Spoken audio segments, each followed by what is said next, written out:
பரம்பொருள் ஜோதி பரம்பொருள் ஜோதி பரம்பொருள் ஜோதி பரம்பொருள் ஜோதி. இறைவன் மீது அன்புடையவருக்கு வணக்கம். எனது பெயர் சிங்கை மீனாட்சி. விழுப்புரத்திலிருந்து உரையாடுகின்றேன். பகுதி 97, மகான்களின் மகத்துவம். பரம்பொருள் ஜோதி பரம்பொருள் ஜோதி பரம்பொருள் ஜோதி பரம்பொருள் ஜோதி பரம்பொருள் ஜோதி பரம்பொருள் ஜோதி பரம்பொருள் ஜோதி பரம்பொருள் ஜோதி. அதாவது மகான்களை பற்றி நினைப்பதற்கும் மகான்களை பற்றி உரையாடுவதற்கும் அரும்பாக்கியம் செய்திருக்க வேண்டும். அந்த பாக்கியம் எமக்கு கிடைத்தமைக்கு மிக்க மகிழ்ச்சி அடைகின்றேன்.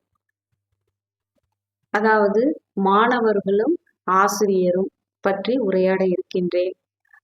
அதாவது மாணவர்கள் தன்னுடைய உண்மையான அன்பை கொண்டுதான் ஆசிரியரை அணுக வேண்டும். உண்மையான அன்பு என்பது ஒரு அறிவு சார்ந்த கேள்விகளை கேட்பதனாலோ அல்லது தனக்கு ஏற்படும் கற்பனைகளில் உள்ள கேள்விகளை கேட்பதனாலோ மாணவர் சிறந்தவர் ஆக முடியாது. அது மட்டுமல்ல, தன் ஆசிரியர் என்ன பணி தருவார் அதற்காக மாணவர் காத்து கொண்டு இருக்க வேண்டும்.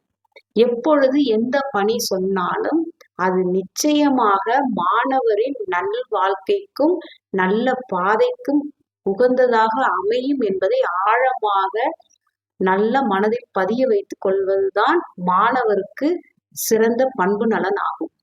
அது மட்டுமல்ல, மாணவரிடம் ஏதாவது ஒரு பொருள் அவர்களுக்கே தெரியாது, எவ்வளோ இடங்களுக்கு செல்வார்கள் வருவார்கள், அவர்களுக்கு தெரியாமையே சில துன்பங்களை அவர்கள் தனக்குள் வைத்திருப்பார்கள். அந்த துன்பங்களை அந்த மாணவரிடமிருந்து தன் ஆசிரியர் ஏதோ ஒரு ரூபத்தில் பொருள் மூலமாகவோ அல்லது ஒரு பணம் மூலமாகவோ அல்லது ஏதோ ஒரு மூலமாக அவங்க வாங்க நினைப்பார்கள்.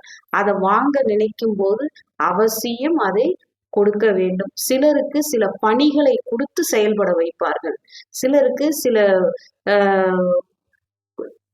சேவைகளை செய்ய சொல்லுவார்கள். சிலருக்கு சில வெளியில போய் மக்களை சந்திச்சு ஒரு சில சேவைகளை செய்ய சொல்லுவார்கள். இப்படி சிறுக சிறுக அவரவர் பக்குவ நிலைக்கு அவரவர் உள்ளத்தின் அழுக்கை நீக்குவதற்காக சில பணிகளை தருவார்கள். அதில் சந்தேகம் இருந்தாலோ அதில் கணக்கு வழக்கு பார்த்தாலோ அவரவருக்கு தான் நஷ்டமே ஒழிய ஆசிரியருக்கு எவ்வித நஷ்டங்களும் இல்லை என்பதை மாணவர்கள் புரிந்து கொள்ள வேண்டும். இவர் பணக்காரராக இருக்கிறார், இவர் ஏழையாக இருக்கிறார், இவர் இந்த ஜாதியை சேர்ந்தவர், இவர் இந்த மதத்தை சேர்ந்தவர் என்கிற கருத்துக்களோ உள்ளத்தில் ஒரு அழுக்குகளோ நீங்கியிருந்தால் ஆசிரியரை அணுகவே முடியாது. கல்வி பாதையில் தடைபடும் என்பது சத்திய உண்மையாகும். ஒரு ஆசிரியர் தனக்கு வருகிறார் எனில் கண்டிப்பாக அவர்கள் தனக்காக தன்னை செதுக்க வந்திருக்கிறார் என்பதுதான் உண்மை.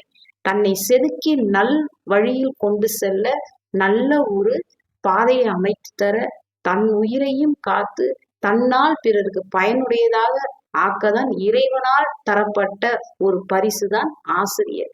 ஆகவே எல்லாருக்கும் ஆசிரியர் கிடைப்பதில்லை. கோடியில் ஒருவருக்கு தான் ஆசிரியர் கிடைக்கும். 10,000 கோடியில் ஒருவர் தான் மாணவராக ஆக முடியும். எல்லாரும் மாணவர் ஆக முடியாது.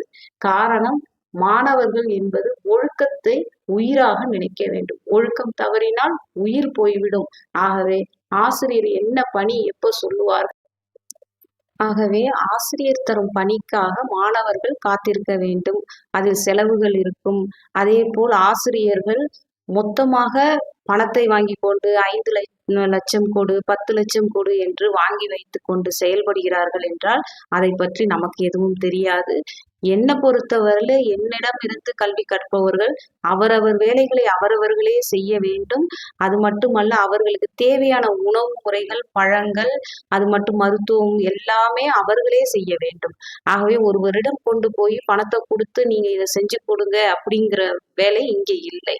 ஆகவே செலவுகள் அதிகமாக தான் செய்யும்.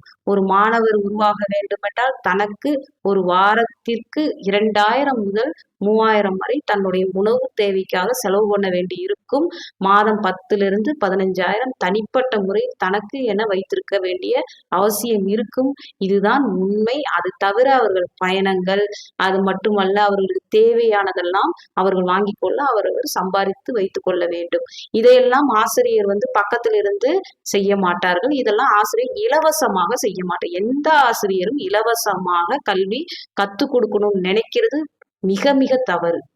அந்த எண்ணமே இருக்கக்கூடாது. எல்லாமே இலவசமாக வரணும் அப்படின்னு எதிர்பார்த்தார். அவர்கள் இலவசமாக தன்னுடைய கர்மாக்களையும் தன்னுடைய பாவ வினைகளும் கொடுக்க அவர்கள் தயாராக இருப்பார்கள்.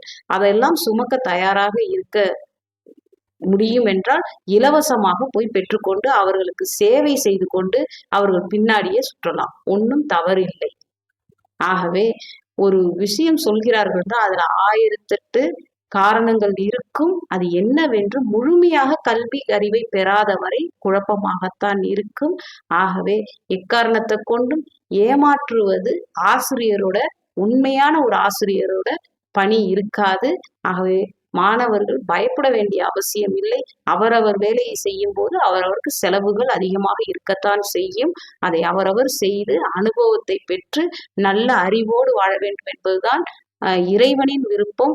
ஆகவே இறைப்பாதைக்கு உள்ள தடைகளை நீக்குவது ஆசிரியரோட பணி என்பதை புரிந்து கொள்ள வேண்டும். எதெல்லாம் தடை இருக்கும் என்பது தன் அறிவில் உள்ள அழுக்கை நீக்கிய நல்ல ஆசிரியருக்கு மட்டும்தான் அந்த ரகசியம் தெரியும். மாணவர்களுக்கு தெரிய வேண்டிய அவசியம் இருந்தாலும் அவர்களுக்கு உடனடியாக அது தெரியாது.